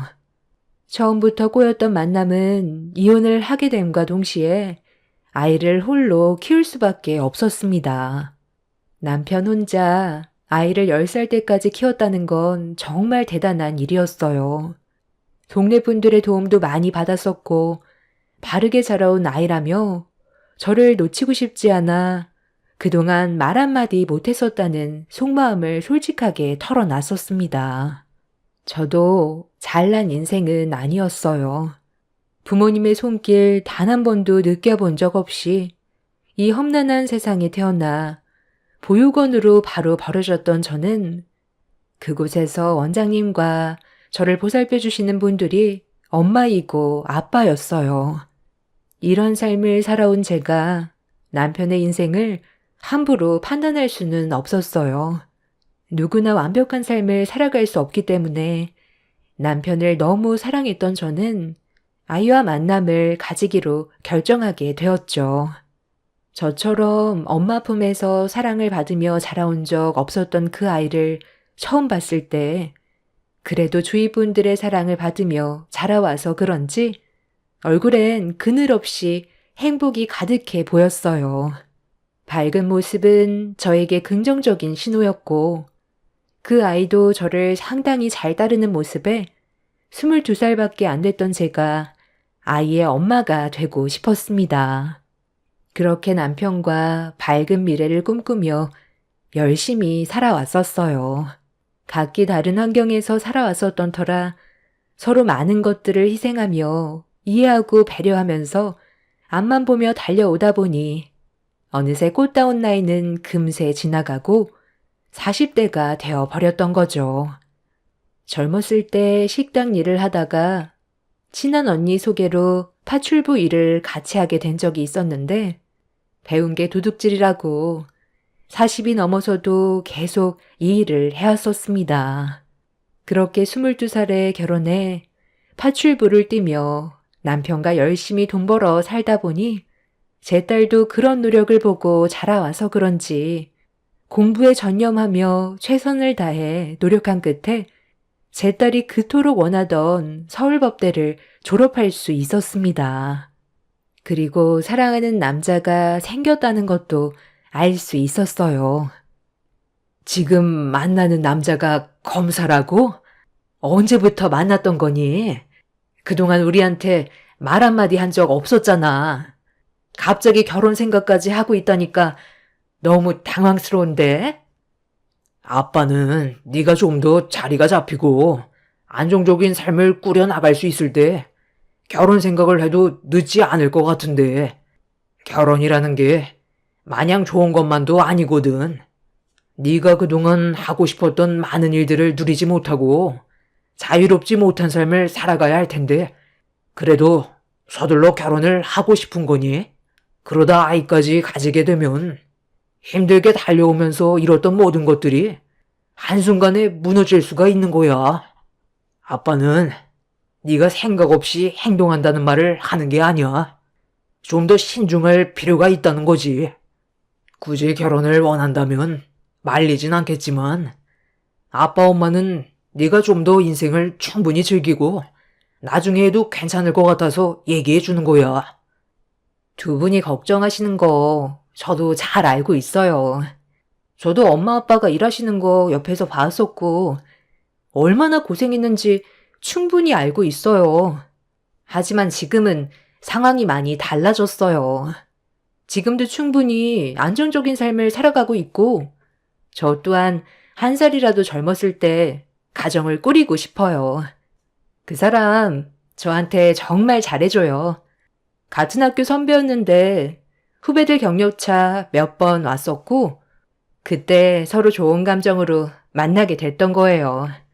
제가 함부로 사람을 만나거나 하진 않잖아요. 조만간 인사시켜 드릴 테니 대화 정도 나눌 수 있는 시간은 만들어줄 수 있는 거죠? 두 분이 정말 아니라고 생각한다면 그때 저도 진지하게 다시 생각해 볼게요. 제 딸은 하루빨리 결혼해서 안정적인 가정을 꾸리고 싶어 했어요. 아이는 자리가 잡힌 이후에 천천히 가질 생각을 하고 있었습니다. 저희 부부는 너무 강하게 반대를 하는 것보단 딸의 의견을 존중해 주는 게 훨씬 지혜롭게 해결해 나갈 수 있는 방법인 것 같아 일단 제 딸과 결혼하겠다는 남자와 대화를 나눠본 뒤 다음을 생각해 보기로 결정을 하게 되었죠. 딸이 결혼 통보를 하게 된 이후 일도 손에 안 잡히고 남편도 걱정스러웠는지 잠까지 설쳐가면서 불안한 모습을 계속 비쳤습니다. 그렇게 시간은 흘러 약속된 날짜가 다가왔고 제 딸과 함께 저희 집에 인사 온 남자와 얼굴을 마주한 순간 제가 생각했던 걱정과는 달리 상당히 좋은 성품을 가지고 있는 남자였어요. 그동안 너무 쓸데없는 걱정을 했었다는 걸 남편도 느끼고 있었는지 어느새 긴장이 풀렸었고 즐거운 식사 자리를 만들어 갈 수 있었습니다. 제 딸이 왜 결혼 생각까지 가지게 되었는지를 알 수 있는 시간이었어요. 검사의 직업을 가지고 있는 사람들의 경우 대부분 차갑고 딱딱한 인상을 가지고 있을 줄 알았는데 정반대의 성격을 가지고 있었습니다. 상당히 예의 바른 모습과 제 딸을 진심으로 사랑하고 있다는 걸 많이 느낄 수 있을 만큼 제 딸에 대한 많은 배려와 저희 부부가 가지고 있던 걱정들을 한순간에 없애주었어요. 그렇게 좋은 만남을 가진 이후 몇 번 더 저희 집에서 식사 자리를 가지면서 처음에 불안했던 마음과 다르게 서로 결혼을 해도 좋을 것 같다는 마음이 더 크게 자리를 잡게 되었습니다. 그렇게 앞으로 둘 사이에 좋은 날들만 있기를 간절히 바라면서 결혼을 허락했었는데 예상하지 못했던 변수가 또 다른 걱정거리로 찾아왔어요. 예비 사이의 부모가 제 딸의 얼굴을 단 한 번도 보려고 하지 않았다는 거였죠. 이유를 알지 못했던 저희 부부는 많이 당황스러웠고 예비 사이에게 집안 상황에 대해 물어보게 되면서 왜 제 딸을 반대하는 건지 어느 정도 이해를 할 수가 있었습니다. 그 집안 사람들은 제 딸 하나만 바라본 게 아니었어요. 저희 아버지는 결혼에 대해 긍정적으로 받아들이고 있는데요. 중간에서 엄마가 결혼을 반대하고 있어요. 제가 무엇 때문에 그런 거냐고 여쭤봤는데 두 분이 어떤 직업을 가지고 있는지 듣자마자 보경이 얼굴을 보겠다는 약속을 깨버리셨어요. 그리고 그날 이후부터 제가 설득하려고 노력했지만 아직까지 보경이를 받아줄 마음이 없다고 만남을 거부하고 계세요. 제가 하루빨리 설득해서 좋은 결과 가져올 수 있게 노력할 테니 너무 걱정하지 마세요. 둘이 진심으로 사랑하고 있고 결혼하면 평생 행복하게 살 것 같지만 이런 문제로 서로의 감정이 다치게 되면 결국 그 끝은 안 좋은 결말만 있게 될 텐데. 아, 잠시만요. 저희 엄마한테 전화가 왔거든요. 여보세요? 네, 엄마. 지금 보경이 부모님 댁에 잠깐 왔어요. 네? 지금요? 아, 저희 엄마가 잠깐 통화를 원하세요. 예비 사도는 전화를 받자마자 해결되지 않는 문제들로 인해 집안 분위기가 상당히 안 좋아졌다면서 하루빨리 정리하는 게 좋을 것 같다고 직접 얼굴 보면서 대화 나누길 원하고 있었어요. 저희 가족이 어떻게 살고 있는지 직접 두 눈으로 보겠다고 하길래 그 말을 듣자마자 조금의 고민도 하지 않고 예비 사돈댁을 집으로 초대했어요. 저희 부부가 지금까지 살아오면서 단 한 번도 떳떳하지 않게 살아온 적 없었고 정말 열심히 땀 흘려 읽어낸 모든 것들을 보여주는 게 부끄럽다고 생각하지 않았어요. 오히려 자랑스럽게 생각했었죠. 가진 거 없이 남편과 악착같이 벌어모아 제 딸 서울법대 졸업시키고 대출 없이 자가까지 가지고 있으면 성공한 삶이라고 생각했기 때문에 예비 사돈이 저희 집에 직접 오겠다는 말에 1초도 고민하지 않고 집으로 초대를 했었습니다.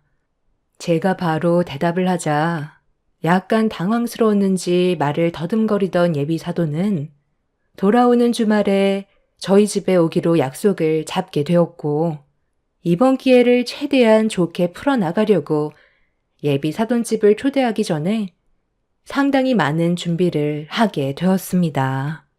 제 딸은 저에게 죄송하다면서 괜히 부담을 주는 것 같다고 걱정하고 있었지만 지금까지 살아오면서 산전수전 다 겪어온 제가 두려운 건 없었어요.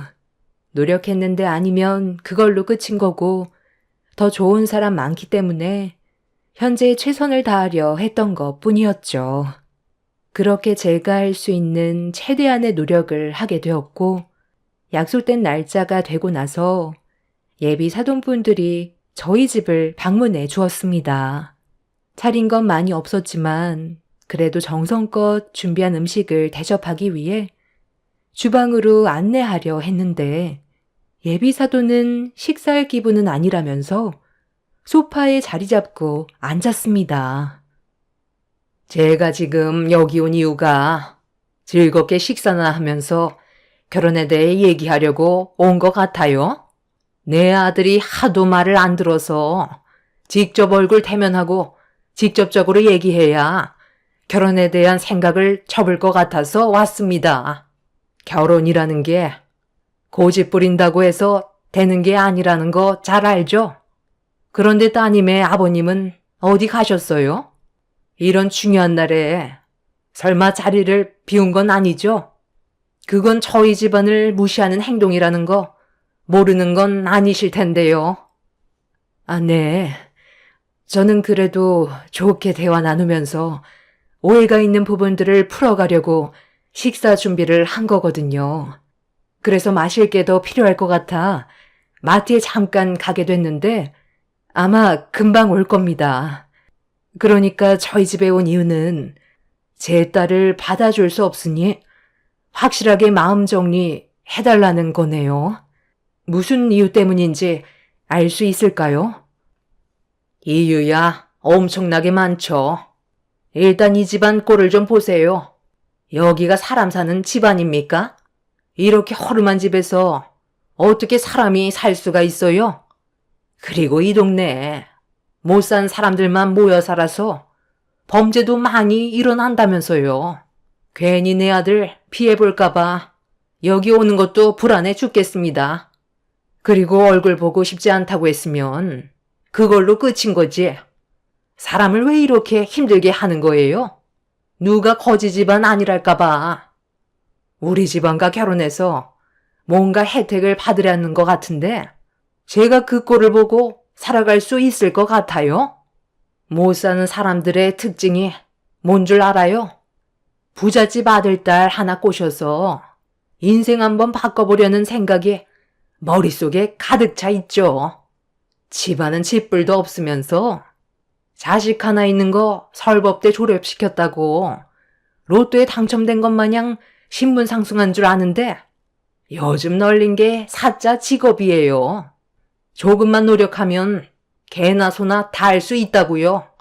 저희 집안은 그런 흔해 빠진 직업을 가진 며느리를 원하는 게 아니라 회사 대표 정도 되는 며느리를 원한다고요. 내 아들이 검사인데 굳이 사자 직업을 가진 며느리를 얻어봤자 뭐 하겠어요? 얼마 벌어들이는지 이미 다 알고 있는데 그리고 그쪽이 친모가 아니라면서요. 20년간 북박이 식모였다던데 완전 인생 헛살으셨네. 잘 사는 집안의 남자랑 결혼해서 식모살이하면 그래도 어느 정도 마음의 위안이라도 되죠. 직업이 파출부라던데 그 생활을 20년 가까이 하면서 남의 자식 설법대 만들어주면 그쪽한테 고마워할 것 같아요. 천만에요. 힘들게 키워봤자 결국 피 한 방울 안 섞인 남의 자식 자기 부모 찾아가는 게 순리라고요. 핏줄이 끌리는 건 어쩔 수 없거든요. 나보다 한참 어려 보이니까 인생 선배로서 얘기하는데 그쪽이 생각하는 것처럼 인생이 호락호락한 거 아니에요. 그쪽 딸이 겉으론 친엄마인 척 잘 따르는 것 같아 보여도 속으로는 어떻게 생각하고 있는지는 아무도 모른다고요. 제가 지금 우리 집안과 이루어질 수 없는 몇 가지 이유를 대충 설명해 줬는데 더 꺼내 볼까요? 대충 알아들었으면 이제 그만 일어나고요.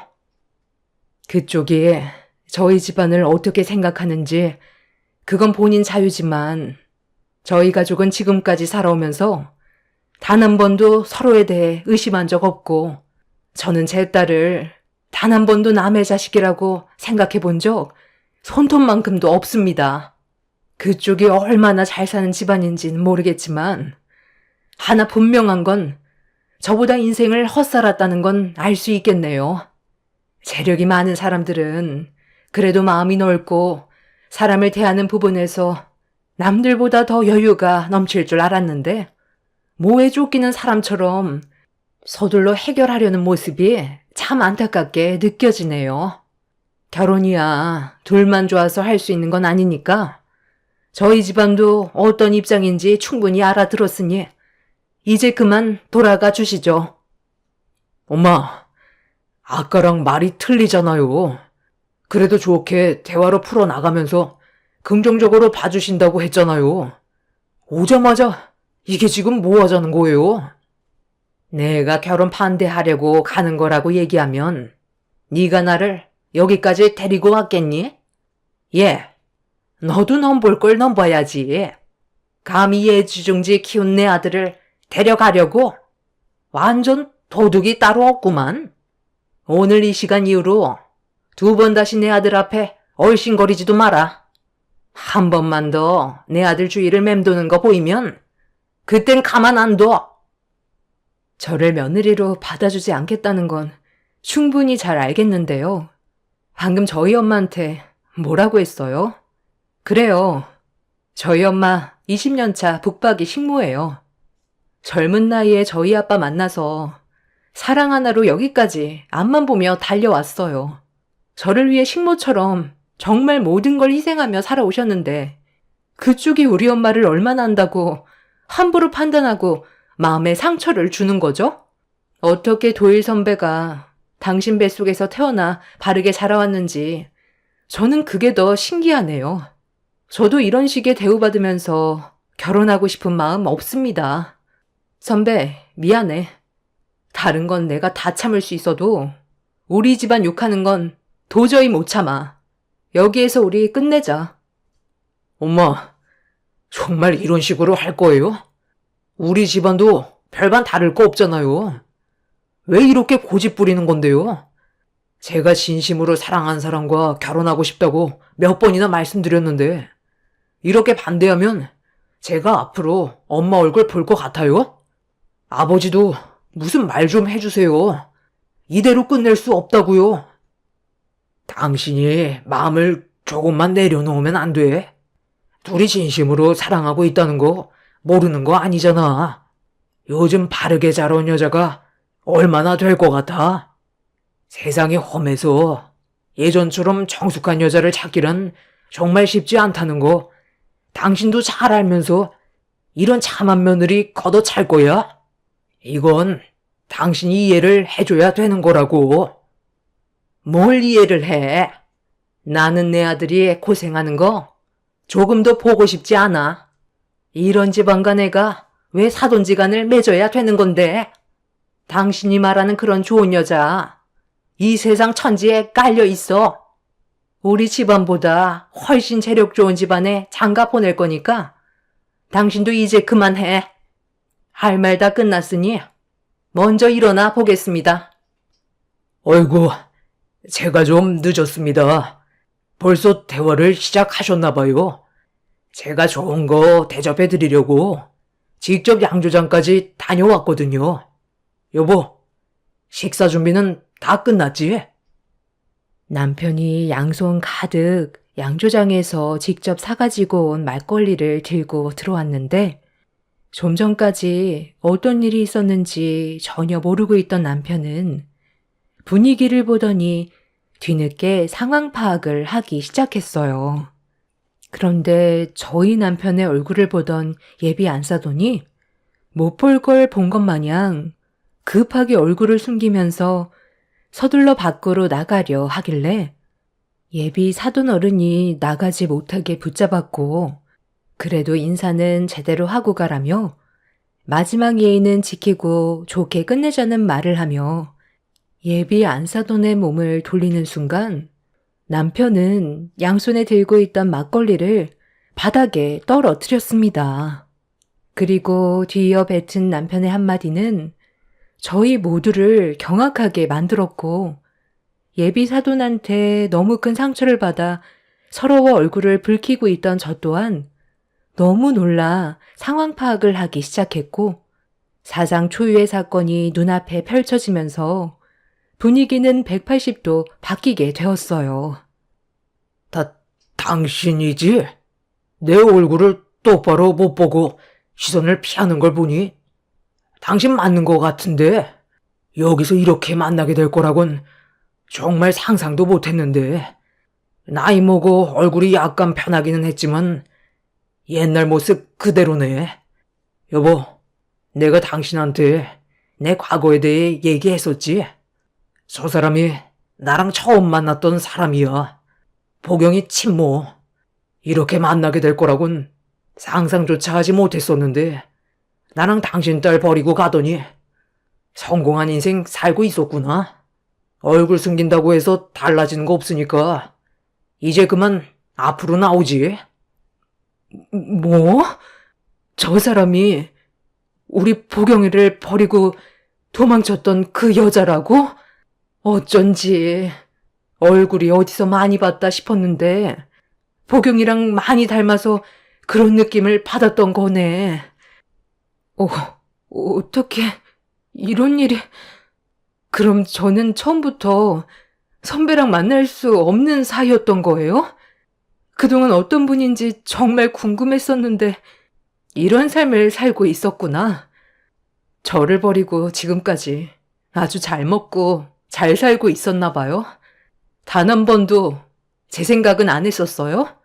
당신 뱃속에서 10달이나 있었는데 아무 감정도 없었냐고. 조용해.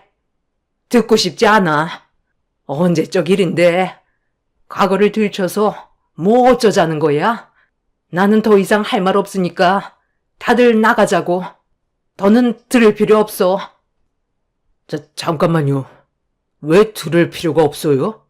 자식이 있었다는 말을 한 적은 단 한 번도 없었잖아요. 아버지도 이 사실을 전혀 모르고 있었죠? 나도 지금 처음 듣게 된 사실이라 정말 너무 당황스럽긴 한데 아까부터 이 말 하고 싶었던 거 부부싸움 날까봐 안 하고 있었거든. 얘야, 우리 집안도 너랑 다를 거 없다. 이 사람이 내 아들을 배 아파 낳은 건 아니거든. 나랑 재혼한 사이고 내 아들을 그동안 친아들처럼 생각하며 키웠었다. 그래서 너를 많이 이해해 줄 줄 알았는데 정반대되는 상황들이 생겨서 솔직히 너무 서운하게 다가왔거든. 그리고 내가 모르는 과거가 있었다는 게 지금 어떻게 받아들여야 할지 모르겠네. 당신은 나한테 과거에 결혼은 했었지만 아이는 없다고 했었으면서 그동안 나를 속이면서 아무런 죄책감도 없었던 거야? 아니, 내가 숨길 생각은 없었는데 정신없이 살다 보니까 과거의 일을 잊고 살았던 것 뿐이야. 내 머릿속에서 완전히 지워버렸으니 말할 필요가 없었던 거지.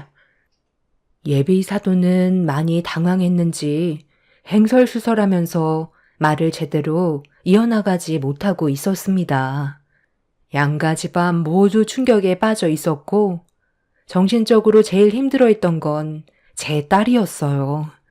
눈앞에 친모가 나타났는데 눈빛엔 증오밖에 남아있지 않았습니다. 그리고 이러한 사실을 지금까지 살아오면서 예비 사돈 어른한테 숨기고 있었다는 게 밝혀지게 되자 배신감 때문에 정신적 충격이 상당했는지 결혼 문제는 나중에 다시 얘기하자며 예비 사이를 데리고 먼저 밖으로 나갔습니다. 그리고 지금 현재 제 딸을 통해 듣게 된 예비 사돈 집안의 상황은 상당히 심각하게 흘러가고 있다는 걸 들을 수 있었습니다.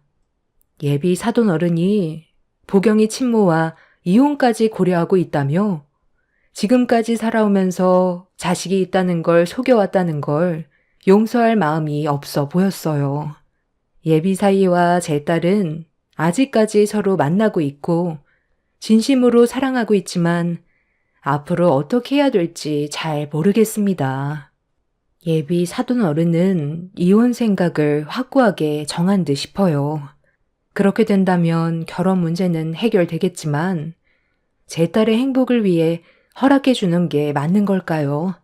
여러분들의 진지한 의견을 들어보고 싶습니다. 제 딸을 버리고 간 친모는 자기가 가진 걸 놓치고 싶지 않아 하루아침에 마음이 바뀌어선 결혼을 허락해 준다며 본인이 꾸린 가정이 무너지는 걸 원치 않는다고 제 딸이 좋은 방향으로 해결해 주길 원하고 있어요. 하지만 저는 친모라는 그 여자가 제 눈앞에서 없어지는 게 가족 모두에게 평화가 찾아오는 길이라고 생각합니다. 제 딸의 인생을 위해 여러분들의 진지한 조언을 들어보고 싶습니다. 살다 보니 이런 식으로 제 딸의 친모를 만나게 될 거라곤 전혀 예상하지 못했는데 하루빨리 이런 관계가 정리되었으면 좋겠네요. 제 사연 들어주셔서 감사합니다.